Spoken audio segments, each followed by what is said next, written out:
What up, Hoop Spaces family? This is your boy JP, and this is going to be an NBA recap from January 13th, 2023. A lot of games to get into, but before we do that, make sure you subscribe to Hoop Spaces down below for more basketball content. Click the notification bell, you know when our next upload is on the road to 1K. Make sure you like this video at the end and comment down below any takeaways from the game. Who had the best performance in your eyes? Who had the worst performance in your eyes? Anything, just comment down below.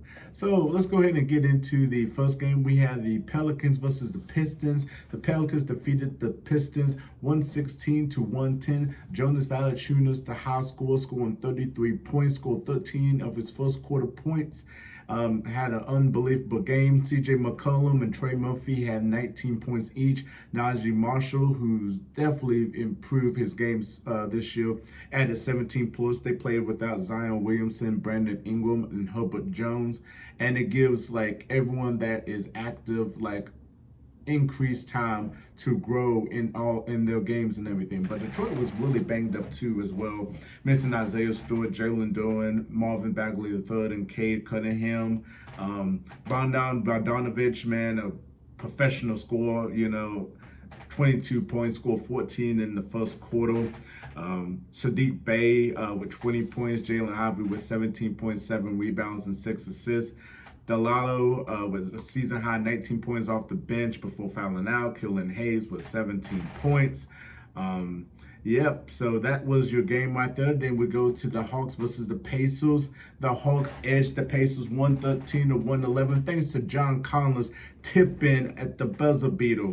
The rebounds, the Pacers out rebounding the Hawks 51 to 50, but then the last offensive rebounds were just a nightmare for the Pacers. They just could not get and everything. So that's what kind of killed them in that last couple seconds. So Trae Young scored 26 points. DeAndre Hunter had 25 points for the Hawks. DeAndre Hunter and Trae Young were on in terms of three-point shooting and everything. Onyeka, 18 points, career high 20 rebounds. Benedict Mathurin, a really impressive rookie coming off the bench for the Pacers, scored 26 points. Buddy Hield scored 18 points. Dejounte Murray had 18 points, stole the ball and gave the Hawks a 108 to 107 lead. It was a really good game, man. Indiana was very short-staffed too as well. They were missing Tyrese Halliburton, who's going to miss at least 2 weeks with a left knee bruise and an elbow strain that he suffered in the third quarter Wednesday against the Knicks. Miles Turner was out with back spasms. Naismith was out with illness. Clint Capella was out his 9th straight game with a right calf strain. So really good win for Atlanta, man. They kind of been down in the dirt as of late and everything. So good win for Atlanta. Then we go to the Knicks versus the Wizards. The Knicks defeated the Wizards 112 to 108 despite Kyle Kuzma's 40 points. The Knicks has been really rolling as of late, thanks to the play of Jalen Brunson, who a lot of people, especially New York fans, saying that he should be an all-star this year, and if he is, well-deserved, man, because he's definitely been a very positive highlight for the Knicks, especially when they signed him. A lot of New York Knicks fans were really happy because he could score the basketball, he could facilitate, he could do a lot of things, that could help the New York Knicks. So Jalen Brunson scored 34 points, especially hitting those crucial free throw shots. Julius Randle with 23 points and 16 rebounds, and that nasty dunk on Daniel Gafford in the third quarter, left-handed too. It was just nasty right there. The Knicks went on a 14-0 early in the fourth quarter, and they were up, and then Kyle Kuzma hit it like a layup to cut the lead to 3 with 27 seconds remaining. So yeah, the Washingtons were on their way. They were they were close. They were close though. But yeah, so Porzingis with 21 points. The Wizards lost their fourth time for the fourth time in 5 games. Manuel quickly coming off the bench with 18 points. Bradley Beal was still out with a hamstring injury. The Knicks held the Wizards 39% shooting from the field. Monte Morris was out with a right hamstring injury. So yeah, the Knicks has been playing really good. So definitely shout out to the New York Knicks. Then we have the Warriors versus the Spurs. Man, it feels great to see the Spurs play in the Alamo Dome. And the reason they were playing there was because they were celebrating the franchise 50th anniversary. So congratulations to the San Antonio Spurs.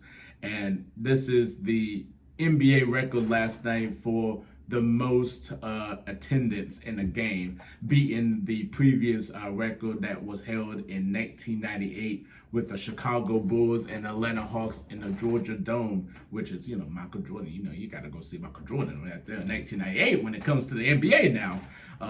So yeah, the NBA record crowd was 68,323. So yes, the Warriors versus the Spurs. Unfortunately, the Warriors had to be the nightmare for the Spurs as they destroyed the Spurs 144-113. Thank you for Jordan Poole with 25 points. Dante DiVincenzo added 22 points, both of them coming off the bench and everything.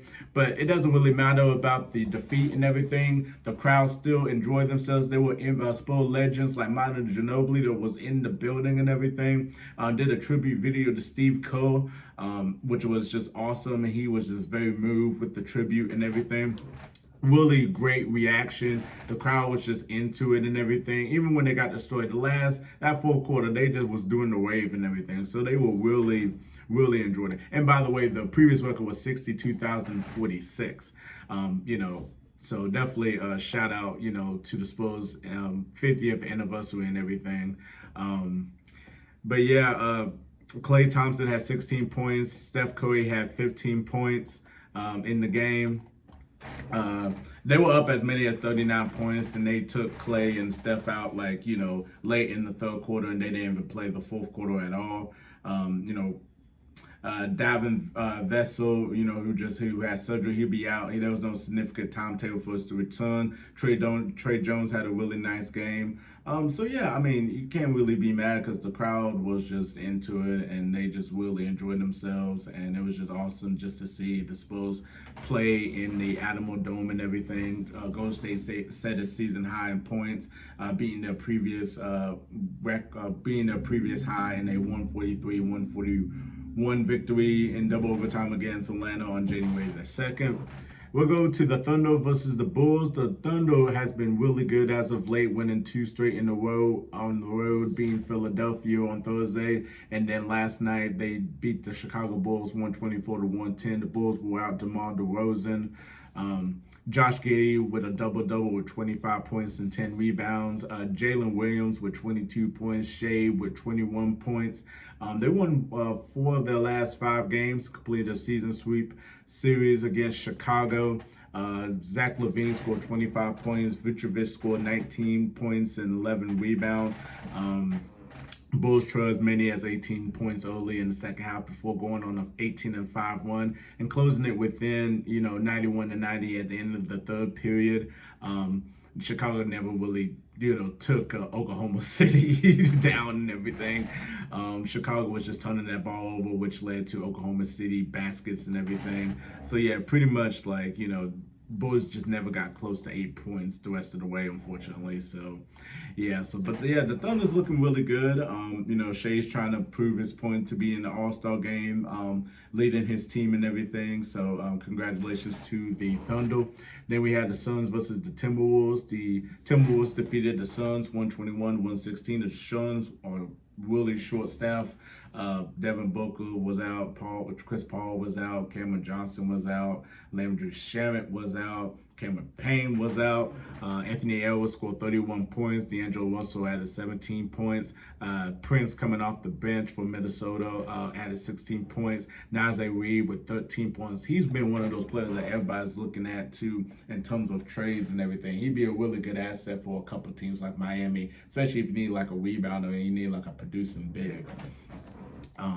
But yeah, the Timberwolves started off really nice, and then the finish was not that great, as what Anthony Edwards said. He said everything won't be perfect, but we could have finished a little better. Damian Lee led Phoenix with a career high 31 points. Mikal Bridges with 24 points. DeAndre Ayton came back after missing 2 games with a left ankle sprain. Had a double-double with 11 points and 11 rebounds. Was a struggle for him in this game because of Rudy Gobert, but Rudy Gobert only made 1 field goal, but he got 12 rebounds.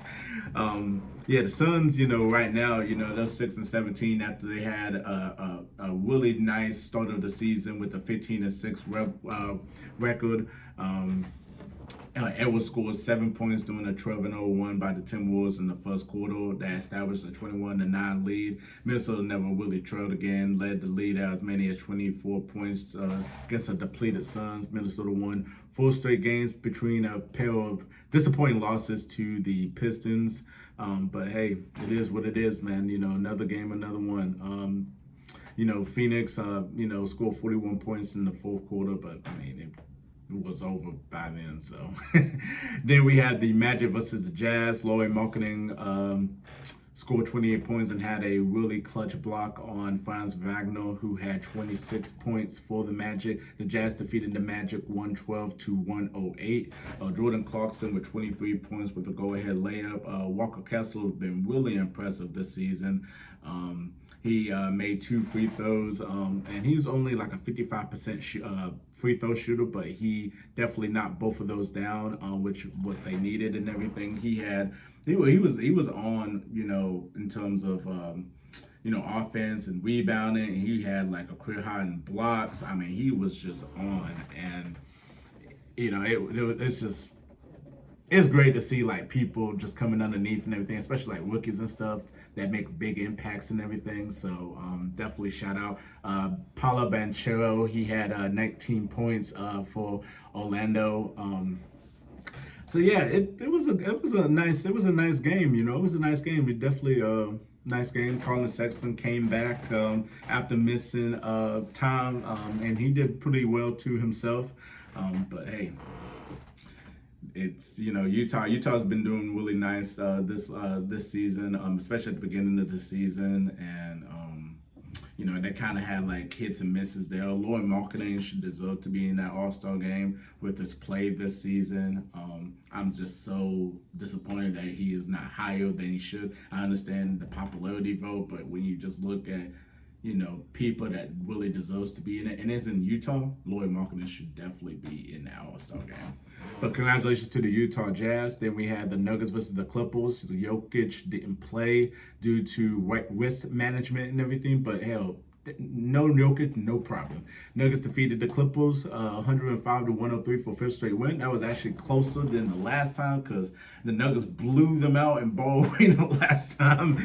So Jamal Murray scored 24 points, and he was very active in terms of rebounding. Just was a complete player tonight. Michael Porter Jr. added 22 points. Pretty much, pretty much the Nuggets is the best team in the Western Conference, and I've been saying that they are just a really deep team. Like, if you just look, if everyone stays healthy, you look at that team: Jokic, Murray, Porter Jr., Bruce Brown, who was a really nice pickup, Bones Highland, Aaron Gordon, Jeff Green, if he stays healthy. They got a really nice, like, deep team, and you just have to watch out for them, man, because they're very sneaky. Because like with all of them healthy, last time we seen them all healthy is they went to the Western Conference Finals. I understand it's the bubble, but they still went to the Western Conference Finals with all of them healthy. And Murray had to miss because of his ACL, and then Porter had to miss time with his back. I mean, but now they're healthy this season. If they can stay healthy this season, they can make a chance. They can make a chance to run into the finals. If Golden State kind of picks up the pace and kind of just, have a really strong second half. But I think Denver might be the team to beat right there in the West. And if Memphis has something to say too as well. But Kawhi Leonard scored 24 points for the Clippers. Paul George was out with a hamstring injury. Norman Powell added 18 points off the bench. John Wall had 16 points. They dropped 7 of their last 8 games. Najee, even though they won the game, Najee didn't really have a good night because he was dunked on twice. He was dunked on twice. First by Kawhi Leonard on a one-handed jam in the third, and then by John Wall with a dunk in the fourth. Oh, man. Oh, man. But he won the game, but he got dunked on pretty good, though. But, yeah, The Nuggets, the Clippers, the Clippers, their bench players, they outscore the Nuggets, reserves 46-30. Luke Kennard had to miss a game, had to miss this game too as well. So a lot of questions regarding about the Clippers and their health and what's the identity. I mean, there's just a lot of questions we have to ask about this Clippers team. Then the final game right here, without some fights and everything here, we had the Houston Rockets versus the Sacramento Kings.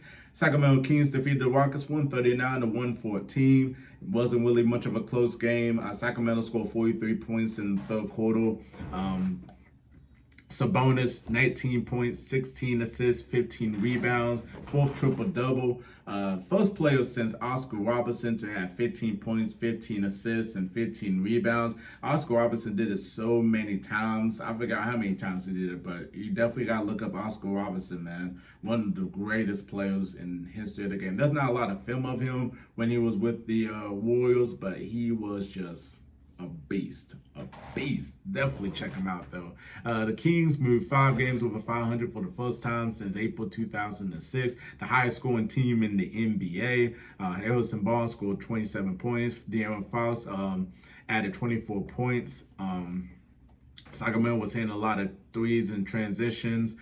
In that fourth quarter, like I said, there was a fight with Garrison Matthews and Malik Monk. Garrison Matthews kind of like bumped, Malik Monk, who didn't really, they were just hustling for the ball, and then Malik Monk then took offense to that. He poked the ball away, and they got in each other's face, and then it wasn't really much of a fight. It was just a scuffle, just a heated argument, and then everybody just kind of came in and stuff, and it just kept escalating. Malik Monk, Mintu, Eason, and Matthews were all ejected. Jalen Green and Jabari Swift each scored 27 points. Walker's lost 9 consecutive games and 14-15. Kevin Porter Jr. was out with a bruised left foot. Kevin Huerter was out for non-COVID-19 illness. Terrence Davis started in this place and scored 22 points. So that was your night of the NBA. That was your NBA recap. Definitely comment down below and tell me your takeaways from any of the games. Who had the best performance in your eyes? Who had the worst performance in your eyes? Please comment down below. Make sure you subscribe to Hoop Spaces for more basketball content. Click the notification bell. You know when our next upload is. On the road to 1K. Make sure you like this video at the end. If you definitely like my analysis and my content, check out my YouTube channel. It's just JP. It's going to be down there in the description. I do basketball reaction videos. I haven't placed one up this week due to my business or my schedule, but there are going to be videos coming out soon. On the road to 30K over there. I think I've just passed 20,000, so I appreciate my fans really tuning in and definitely liking my content. But please just check it out, man. Just check it out and subscribe to it, man. I'm JP. Hey, y'all have a wonderful night. Make sure you click that notification bell on the Hoop Spaces after you subscribe. You know where our next upload is and everything. And there's a lot of people that's going to be coming in on the Hoop Spaces YouTube channel to give you the best content, the best analysis of their teams and everything. So please be on the lookout for that. Peace.